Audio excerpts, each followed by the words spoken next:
সুপ্রিয় দর্শক, তারকা আড্ডা অনুষ্ঠানে আপনাদেরকে স্বাগত জানাচ্ছি। আমি সালাম মাহমুদ।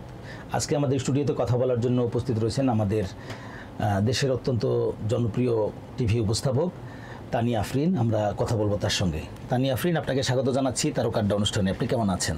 অসংখ্য ধন্যবাদ সালাম ভাই, আমি খুব ভালো আছি। তো আমরা আপনার কাছ থেকে টেলিভিশনের বিভিন্ন বিষয় নিয়ে কথা শুনবো আমাদের দর্শকদের উদ্দেশ্যে, কিন্তু শুরুতে একটু আপনার ক্যারিয়ার সম্পর্কে আমরা জানতে চাই যে আপনি টিভি উপস্থাপক হিসেবে যে ক্যারিয়ারটি শুরু করেছেন, আপনার ভিত্তিটা কিভাবে রচিত হয়েছে এবং কিভাবে আপনি শুরুটা করেছেন এবং কিভাবে জনপ্রিয়তা অর্জন করেছেন? জনপ্রিয়তা অর্জনের বিষয় তো এটা আমার উপরে না, এটা হচ্ছে দর্শকদের উপরে।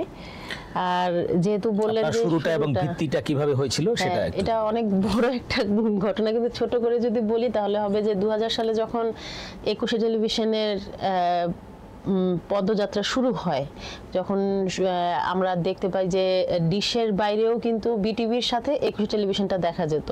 জি। তো সেই সময় থেকে আমার ওদের 21 টেলিভিশনের সংবাদ এবং অনুষ্ঠান এগুলো দেখতে দেখতে আমার কাছে মনে হলো যে না, আমি তো এত সুন্দর করে তারা সংবাদ পড়ছে, এত সুন্দর করে অনুষ্ঠানে উপস্থাপনা করছে, আমার তখন থেকে মনে হলো যে না, আমি যদি কখনো সেই সুযোগটুকু পাই তাহলে হয়তো আমিও তাদের মতন একদিন সেই হট সিটে বসবো, নিউজ পড়বো বা অনুষ্ঠান উপস্থাপনা করব। আসলে ইচ্ছেটা জেগেছিলই মূলত 21 টেলিভিশন থেকে। ডালিম ভাইদের দেখে দেখে ইন্সপিরেশনটা বাড়লো আসলে সেই ক্ষেত্রে। বিটিভি তো ছিল তখনকার সময় একমাত্র বিনোদনের মাধ্যম, ডিশ ছাড়া। তো সেই জায়গা থেকে 21 টেলিভিশন একটি নতুন ধারায় নতুন মাত্রা যোগ করে বিনোদনে। তো আমার তখন মনে হলো যে না, আসলে আমি যদি কোনো দিন মিডিয়াতে কাজ করি তো তাহলে হয় সংবাদ উপস্থাপক এবং অনুষ্ঠান উপস্থাপক হিসেবে কাজ করাটা আমার একটা স্বপ্নের মতন কাজ করেছিল ওই সময়। তো আপনি মানে কোন টিভিতে বা কিভাবে কাজ শুরু করেন এবং সেই কাজের ক্ষেত্র সম্পর্কে যদি একটু বলেন। আমি তো বাংলাদেশে বেশ কিছু গণমাধ্যমে কাজ করেছি, প্রিন্ট বলেন বা ইলেকট্রনিক মিডিয়া বলেন। সাংবাদিকতায় আমি মাস্টার্স করেছি 2018 সালে। তো সাংবাদিকতার বাইরেও আমি আসলে অনুষ্ঠান উপস্থাপক হিসেবে কাজ শুরু করি অনেক আগে থেকেই, 12 বছর হলো। এই 12 বছরের জার্নিতে আমি শুরুতে এসেছিলাম অনুষ্ঠান উপস্থাপক হিসেবে এবং মঞ্চে আমি অনুষ্ঠান উপস্থাপনা করতাম। তো সেই ক্ষেত্রে আস্তে আস্তে দেখা গেল যে না, সেই সময়টার পরে আমি নিউজে অডিশন দেওয়া শুরু করলাম। নিউজে অডিশন দেওয়া শুরু করার পর থেকে কিছু ভুলভ্রান্তি, যেহেতু সংবাদ উপস্থাপনা হচ্ছে একটি অত্যন্ত গুরুত্বপূর্ণ একটি জায়গা, যেটিকে হট সিট বলি আমরা। উচ্চারণ বলেন, নিউজ সম্পর্কে ধারণা, খুঁটিনাটি অনেক কিছু জানতে হয়, কিন্তু আমি আসলে ওই সময়টায় এত কিছু বুঝতে পারিনি। দ্যাটস ওয়াই আমাকে একটু সময় লেগেছে যে সংবাদ উপস্থাপক হিসেবে আসার জন্য। তো আমি বিজয় টিভিতে আমি অডিশন দিই, আমি সেখানে আমার নিউজ পড়া শুরু হয়, আমি সেখানে অডিশনে আমি টিকে যাই।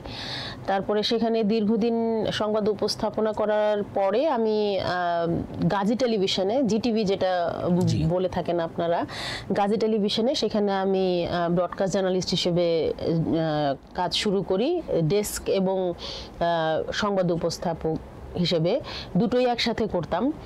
তারপরে 2020 সালে যখন করোনা মহামারী শুরু হলো, সারা পৃথিবীতে খুব এক ধরনের আতঙ্ক সৃষ্টি হলো। সেই সময়ে হঠাৎ করে একদিন মানে আমাকে দীপ্ত থেকে কল করা হলো যে আপনি আমাদের এখানে আসুন, এসে অডিশনটা দিয়ে যান। তো ওই সময় আমার অডিশন হয়ে যাওয়ার পরে আমাকে সেখানে ডাকা হলো এবং আমি সেখানে সংবাদ উপস্থাপক হিসেবে এবং অনুষ্ঠান উপস্থাপক হিসেবে কাজ শুরু করি।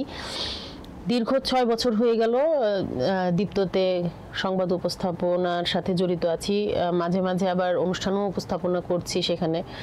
আবার এর মাঝে বাংলাদেশ টেলিভিশনে নারীদের কথা, 50% এগুলো নিয়েও যখন আমি সুযোগ পাই উপস্থাপনা করার, তো সেই সুযোগটাও আমি আসলে লুফে নেই। মনে হয় যে না, যেহেতু আমি শুরু থেকে নারীদের নিয়ে কাজ করেছি, একদম 12 বছর আগের কথা, শুরুর কথা বলছি আর কি, যে যখন আমি আমার ক্যারিয়ারের যখন শুরু করি উপস্থাপনার, সেই ক্ষেত্রে আমি নারীদের নিয়ে কাজ শুরু করেছিলাম একদম শুরুতে।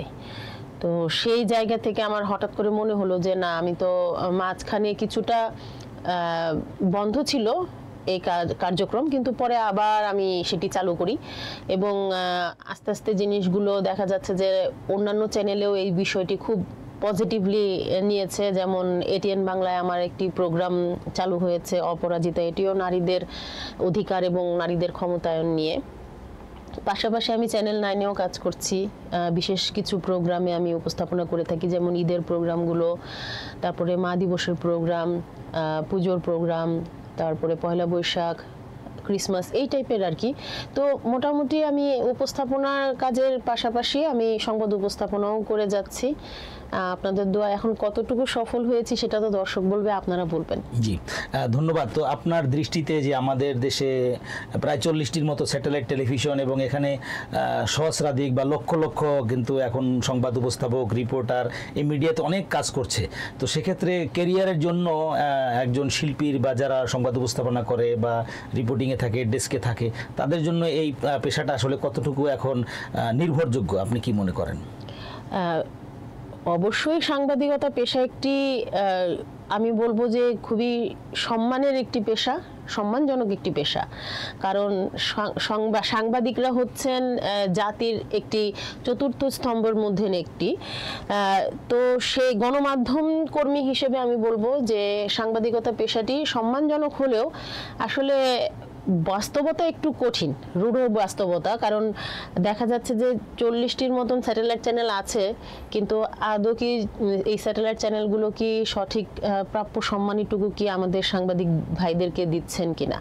কারণ বেশ কিছুদিন ধরে আমরা দেখে আসছি যে গণমাধ্যম কর্মীরা তাদের সঠিক যে ন্যায্য পাওনা সেটি তারা পাচ্ছেন না। অনেক চ্যানেলে, আমি নাম বলবো না, আপনারা সঠিক জানেন যে কোন কোন চ্যানেলগুলো এরকম কাজ করছে। তারা মাস শেষে সঠিক তাদের নিজের প্রাপ্য সম্মানটুকু পাচ্ছেন না। তো সেই জায়গা থেকে আসলে আমি বলবো যে আমাদের সাংবাদিক ভাইরা আসলে অবহেলিত। গণমাধ্যম কর্মীদেরকে আরো বেশি আমি বলবো যে তাদের অধিকার নিয়ে সরকারের পক্ষ থেকে এগিয়ে আসা উচিত। কারণ গণমাধ্যম কর্মীরা যদি টিকে থাকে তাহলে দেশের একটি স্তম্ভ টিকে থাকবে। তো এখন আমরা যেটি দেখছি যে অনেক ছেলেমেয়েরা কিন্তু সংবাদ উপস্থাপনায় বা টেলিভিশনের সঙ্গে বিভিন্ন অনুষ্ঠানে উপস্থাপনায় যুক্ত হচ্ছে এবং ক্যারিয়ার গড়ছে, এবং এখান থেকে তারা অনেকে ভালো করছে, হ্যাঁ, পেশাগতভাবে অনেক ভালো করছে। তো যারা আসছে তাদের কি ধরনের এখন প্রস্তুতি নেওয়ার প্রয়োজন, মানে সঠিকভাবে ক্যারিয়ার গঠন করার জন্য?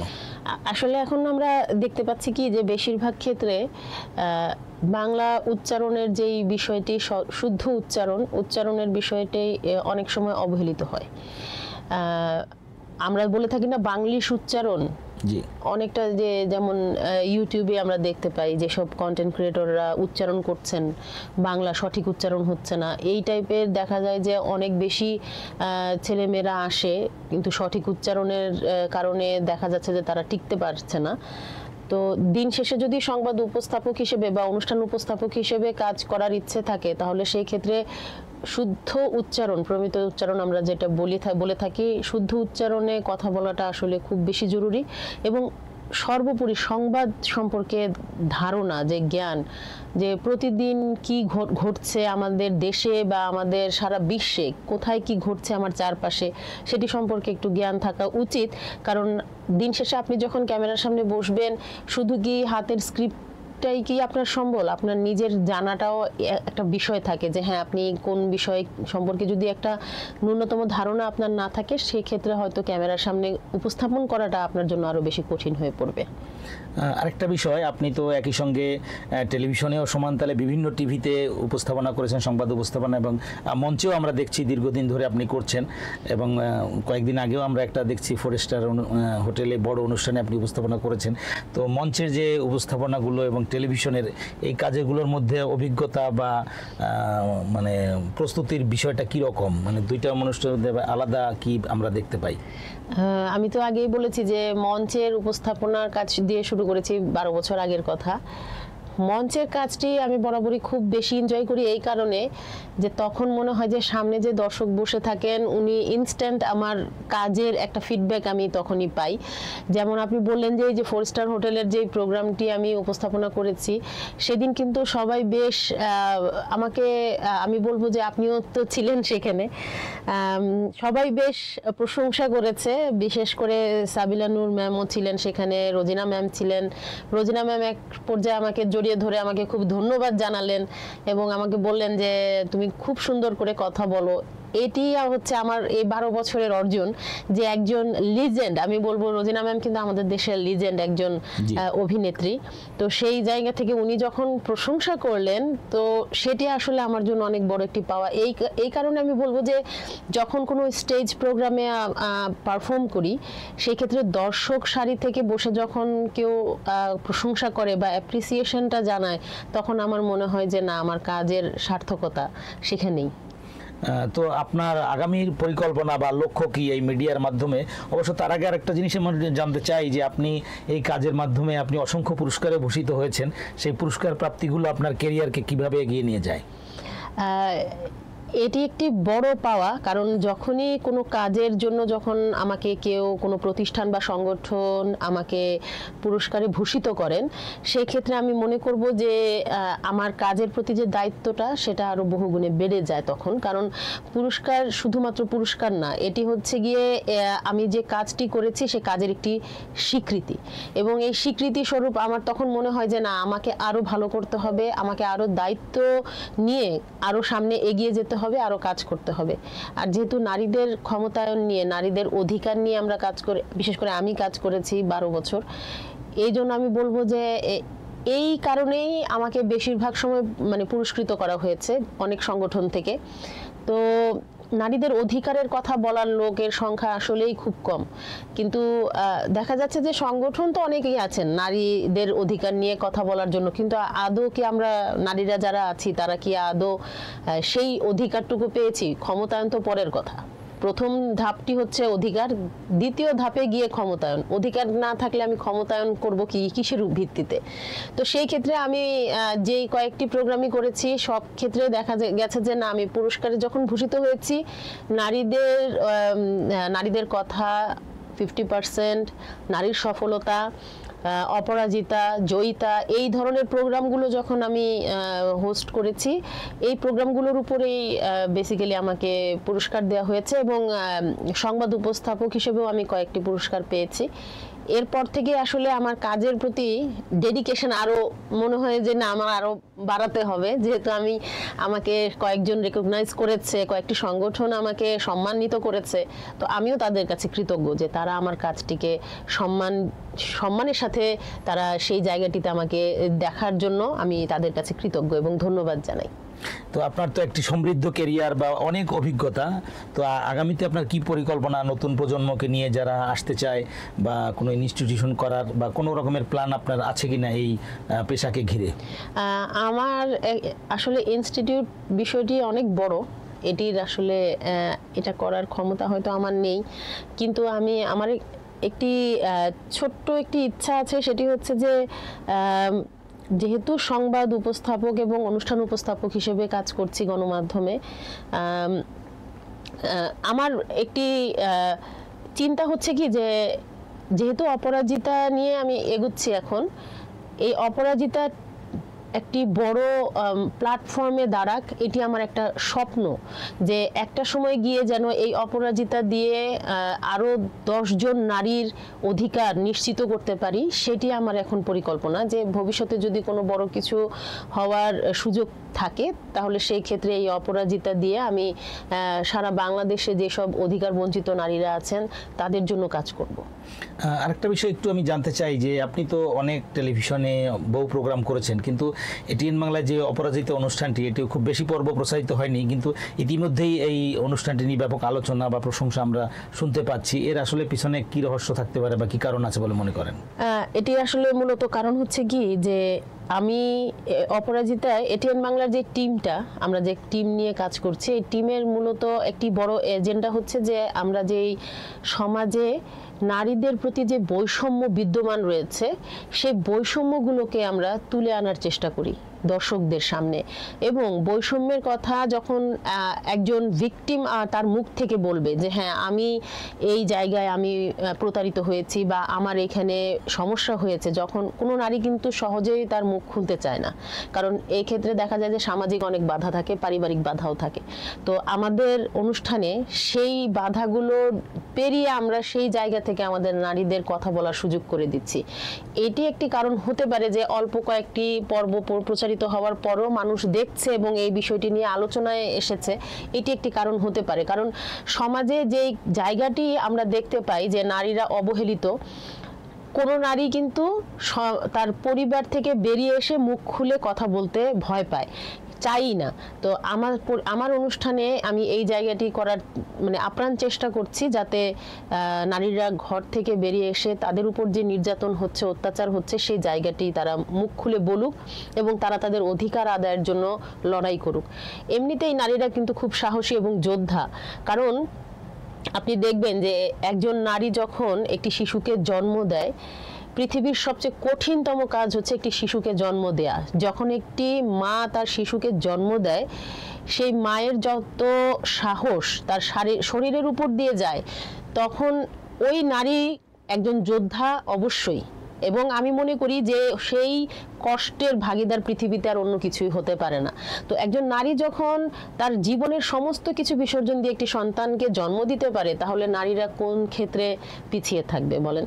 অবশ্যই নারীরা যোদ্ধা এবং নারীরা খুব সাহসী। হ্যাঁ, কিছু ক্ষেত্রে তো সামাজিক বাধা এবং লোকলজ্জার ভয়ে হয়তো অনেক নারী মুখ খুলতে চায় না। আমি চাই যে সেই লোকলজ্জাটুকু ভেঙে সব নারীরা বেরিয়ে আসুক, তাদের মুখ থেকে বলুক যে হ্যাঁ আমরা এভাবে নির্যাতিত হচ্ছি, আর হব না। যখন সে দেয়ালে পিঠ ঠেকে যায় তখন কিন্তু সে ঘুরে দাঁড়ানোর চেষ্টা করে, কিন্তু আমরা চাই দেয়ালে পিঠ ঠেকার মতন পরিস্থিতি যেন সৃষ্টি না হয়, আগেই যেন নারী ঘুরে দাঁড়িয়ে যেন তার অধিকার আদায়ের জন্য সে সোচ্চার হয়, তার কণ্ঠস্বরকে সে রেইজ করে। তো এটি থাকবে আমার সবচেয়ে বড় পরিকল্পনা ভবিষ্যতে, কিন্তু কতটুকু পারবো সেটা হয়তো জানি না, অনেক বড় বিষয়। জি, অনেক অনেক ধন্যবাদ। আজকে তারকা আড্ডা অনুষ্ঠানের সময় দিয়েছেন আমাদের টিমের পক্ষ থেকে, আপনার অনেক অনেক শুভেচ্ছা। সালাম ভাই, আপনাকেও অসংখ্য ধন্যবাদ, এবং আজকে আমাকে এখানে ডেকেছেন, কিছু কথা বলার সুযোগ করে দিয়েছেন। আর স্টুডিওতে যারা ছিলেন, যারা কলাকুশলী আছেন, তাদের সকলকে ধন্যবাদ এবং দর্শকদেরও ধন্যবাদ জানাই। ধন্যবাদ প্রিয় দর্শক, এতক্ষণ আপনারা আমাদের তারকা আড্ডা অনুষ্ঠানটি দেখলেন। পরবর্তী অনুষ্ঠানে আবার কথা হবে। সবাই ভালো থাকবেন, সুন্দর থাকবেন। আল্লাহ হাফেজ।